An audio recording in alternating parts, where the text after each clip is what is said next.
बिसात लगाने से पहले मुखालिफ खिलाड़ी से इखलाकन पूछ लिया जाता है कि वो खेलेगा भी या नहीं। मेजबान खिलाड़ी जानता है कि मुखालिफ खिलाड़ी अगर बिछी हुई बिसात देख ले तो उसके हाथ में खुजली और तबीयत में इज़्तिराब शुरू हो जाता है। लिहाजा मेजबान खिलाड़ी की मुखालिफ खिलाड़ी की तरफ से इल्तिजा है, दरखास्त है कि वो आए और बाजी शुरू करे।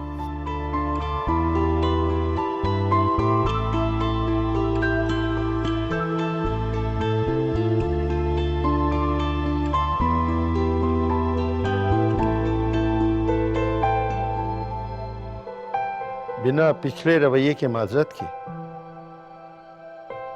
लिखी हुई माजरत आपकी खिदमत में, और ये सनद रहे कि हम अपने बड़ों का एहतराम करते हैं।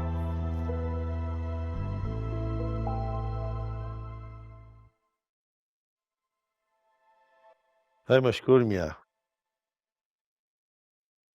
बड़े कमाल के हिस्से मिजाज आपकी। मान गया भाई। आदाब अर्ज़ है। आपकी मोहब्बत है जो हमें यहां ले आती है वापस।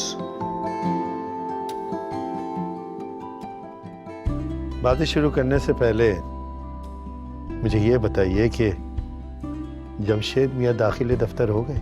जी हाँ, सिलसिला जारी है। रगड़ा लग रहा है उन पर। बकौल मजीद की जब तक इंसान पर रगड़ा ना लगे इंसान आगे बढ़ता नहीं है। तो अगर शहीद ना हुए तो बन जाएंगे कुछ ना कुछ। अल्लाह करे ऐसा ही हो, क्योंकि उनकी तरक्की में हमारी बिटिया का मुस्तकबिल शामिल है। भैया, दरअसल जमशेद ने जिंदगी में कभी मेहनत की ही नहीं। ऊपर से दिमाग में ये ज़ौम है कि वो उस खानदान के दामाद हैं।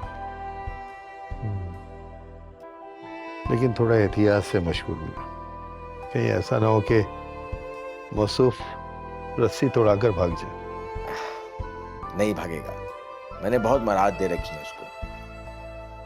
और एक हाथ में चाबुक और दूसरे हाथ से पुचकारना, यही सिखाया था आपने मुझे। हाँ जी, यही सिखाया था। चले जल्दी से बाजी हारे, मेरे कैलुला का टाइम हो रहा है। अच्छा, देखें कौन हारता है कौन जीतता है। आपकी बारी पहले है।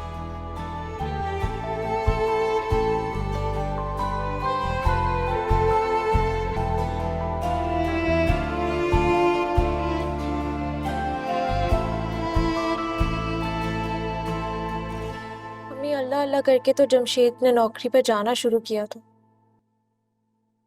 4 दिन हुए नहीं, उसने शिकायतें भी शुरू कर दी।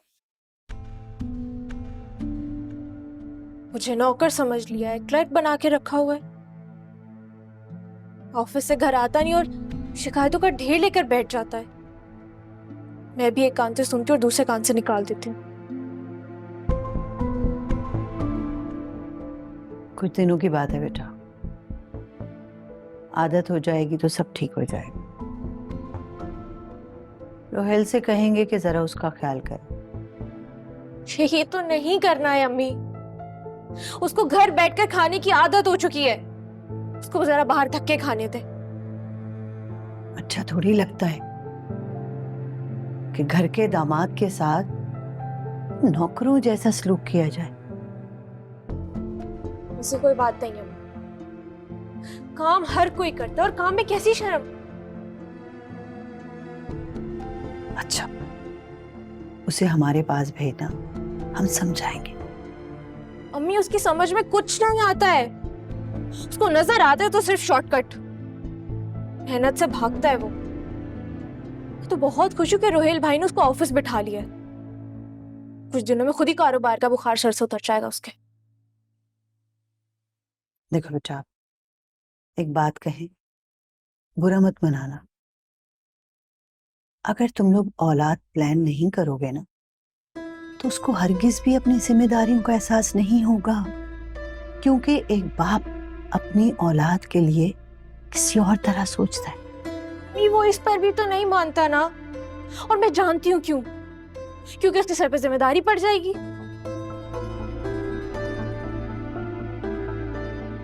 हम रोहिल से कहेंगे कि उसकी काबिलियत के हिसाब से उसके ऊपर काम का बोझ डाले।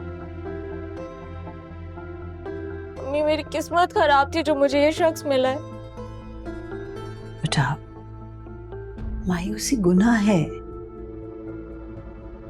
अब जो कुछ हो गया उस पे रोने या पछताने का कोई फायदा नहीं, लेकिन जो है उसके लिए बेहतरी की दुआ करो।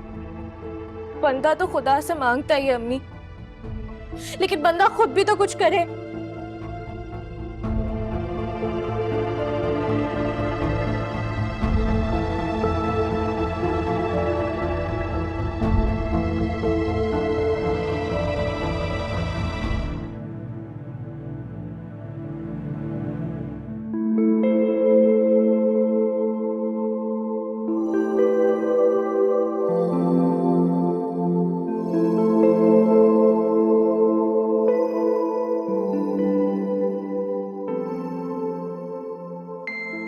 क्या बात है बेटा?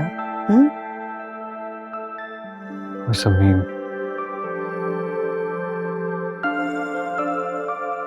टेम्परेचर है, दवा लाऊं?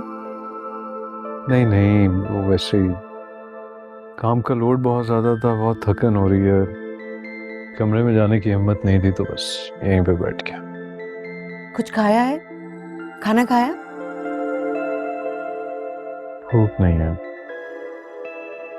तो जब काम का इतना लोड लोगे अपने ऑफिस का, तो यही होगा ना, बीमार होगे। आपके कपड़े इस्त्री कर दिए बीजान मैंने। अस्सलाम वालेकुम।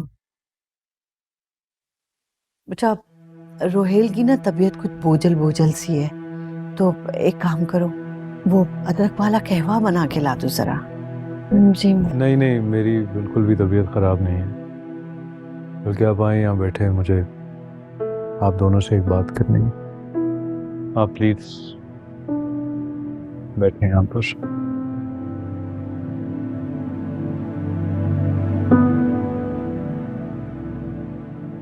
आप माँ है ना मेरी हमदर्द।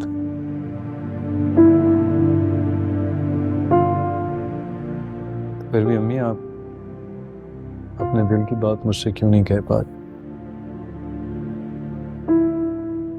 रुहिया, आपने तो अपनी सारी जिंदगी खोल के मेरे सामने रख दी, तो फिर एकदम से अजनबी क्यों बन गई आप?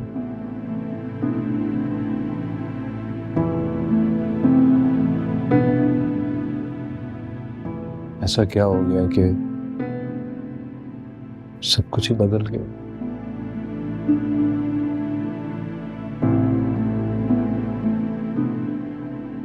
आप दोनों से पूछ रहा हूं मैं, बताएं मुझे।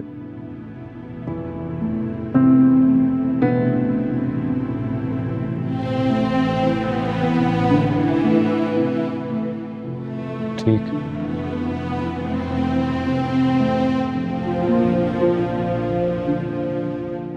लेकिन मेरे सवालों के जवाब आप दोनों के पास हैं।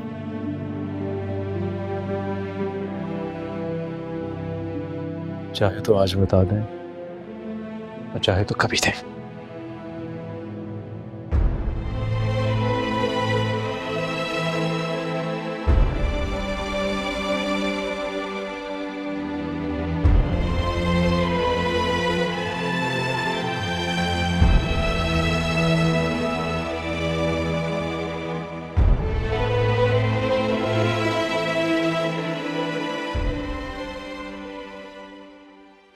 मेहरबान